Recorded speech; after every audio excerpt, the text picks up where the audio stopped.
बिहारी लाल की जय। 5वें अध्याय में श्री सूत जी ने कहा है कि महाराजा तुंगध्वज और ग्वाल बालों की कथा है। राजा तुंगध्वज एक समय वन में शिकार खेलने गए, वहां पर बहुत से पशुओं का वध किया। इसके बाद एक बड़े वृक्ष के नीचे आए विश्राम करना चाहा, तो राजा तुंगध्वज ने देखा कि ग्वाल बाल अपने बंधु बांधवों के साथ भगवान श्री सत्यनारायण की कथा सुन रहे हैं, लेकिन राजा तुंगध्वज ने भगवान को प्रणाम नहीं किया। जब राजा तुंगध्वज अपने घर गए तो उनके सब पुत्र के सर्वनाश हुआ, धन धान्य सब नष्ट हो गया। ना ही प्रणाम किया, ना ही भगवान का प्रसाद खाया। क्यों? ग्वाल बालों का पूजन जब संपन्न हुआ तो प्रसाद लाकर रख दिया, लेकिन प्रसाद ही नहीं खाया।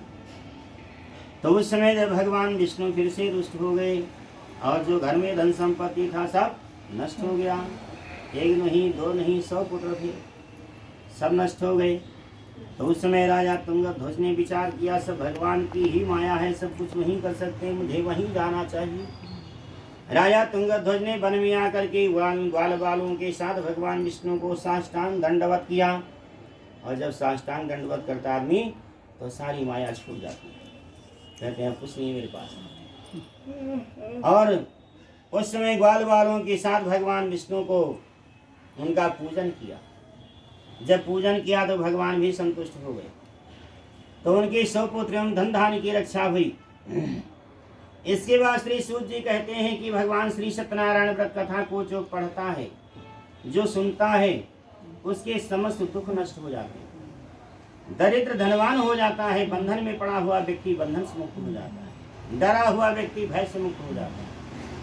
जिन लोगों ने पहले जन्म में भगवान श्री सत्यनारायण की कथा सुनी है, उनके अगले जन्म का वृत्तांत है। सतानंद नाम के ब्राह्मण दूसरे जन्म में सुदामा नाम के ब्राह्मण थे, जिन्होंने भगवान श्री कृष्ण की सेवा करके मोक्ष प्राप्त किया। महाराजा उल्लकामुख दूसरे जन्म में राजा दशरथ हुए, जिन्होंने भगवान श्री रंगनाथ की पूजा करके मोक्ष प्राप्त किया। साधु बनिया दूसरे जन्म में मोरध्वज नाम के राजा हुए, जिन्होंने अपने पुत्र को आरे से चीरकर और आधी देह भगवान विष्णु को अर्पित करके मोक्ष प्राप्त किया। महाराजा तुंगध्वज दूसरे जन्म में स्वयंभू और मनु हुए। जब श्रीमद् भागवत का अनुष्ठान होता है, जब तक स्वयंभू मनु की पूजा नहीं होती, भागवत पूर्ण नहीं होती।